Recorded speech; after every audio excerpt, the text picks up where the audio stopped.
അതെ, നിങ്ങളെല്ലാരും ഓക്കെ അല്ലേ? ഇന്ന് വൈകിട്ടത്തെ കുളിയൊക്കെ കഴിഞ്ഞപ്പോൾ കുക്ക് ചെയ്യാനൊരു മൂഡ് അങ്ങോട്ട് കയറി. ഫ്രിഡ്ജ് തുറന്നപ്പോൾ ഇഷ്ടം പോലെ മുട്ട. എന്നാൽ പിന്നെ ഒരു ബ്രെഡ് പുഡിംഗ് ഉണ്ടാക്കാന്ന് കരുതി നമ്മുടെ മിക്സിയുടെ ജാർ അങ്ങോട്ട് എടുത്ത് വെച്ച് കുറച്ച് ബ്രെഡും മുറിച്ചിട്ട് ഒരു 3 മുട്ട അങ്ങോട്ട് ഒഴിച്ച് അതിനകത്ത് കുറച്ച് പാലും പൊട്ടിച്ചൊഴിച്ചതിന് ശേഷം നമ്മൾ കുറച്ച് വാനില എസൻസും കുറച്ച് പഞ്ചസാരയും ഇട്ട് അത് അടിപൊളിയായിട്ട് ഇങ്ങ് മിക്സ് ചെയ്തിങ്ങ് എടുത്തു. എന്നിട്ട് കാരമൽ ഒന്ന് സെറ്റാക്കാൻ വേണ്ടിയിട്ട് ഞാൻ പാൻ ചൂടാക്കി ഒന്ന് കാരമലൈസ് ചെയ്ത് കുക്ക് ചെയ്യാനായിട്ടുള്ളൊരു പാത്രത്തിലോട്ട് ഒഴിച്ചപ്പോഴത്തേക്കും പാത്രം ടപ്പേ ടപ്പേത് പൊട്ടുന്നത് മാത്രമേ കേട്ടുള്ളൂ. പിന്നെ എനിക്ക് ഒന്നും ഓർമ്മയില്ല ഗൈസ്. കുറച്ച് നേരത്തേക്ക് ഞാനിങ്ങനെ സ്തംഭിച്ചു നിന്നു. അത് കഴിഞ്ഞിട്ട് വേറൊരു പാത്രം എടുത്ത് കാരമലിൻ്റെ പരിപാടി ഞാനങ്ങ് ഒഴിവാക്കിയിട്ട് നേരെ ഓവനിൽ വെച്ച് ഒരു 8 മിനിറ്റ് അങ്ങോട്ട് സെറ്റാക്കിയപ്പോഴത്തേക്കും നമ്മുടെ ബ്രെഡ് പുഡിംഗ് റെഡിയായി.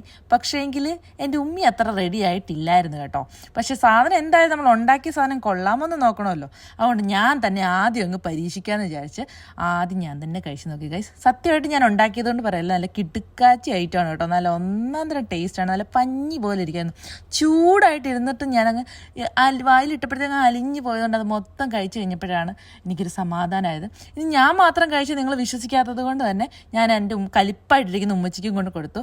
കലിപ്പിലാണെങ്കിലും ഉമ്മച്ചി സാധനം കൊള്ളാമെന്ന് പറഞ്ഞപ്പോഴാണ് എനിക്കൊരു ആശ്വാസമായത്. അപ്പോൾ അത്രയേ ഉള്ളൂ. അടുത്തൊരു വ്ളോഗ് കൊണ്ട് വന്നത് ടാറ്റാ.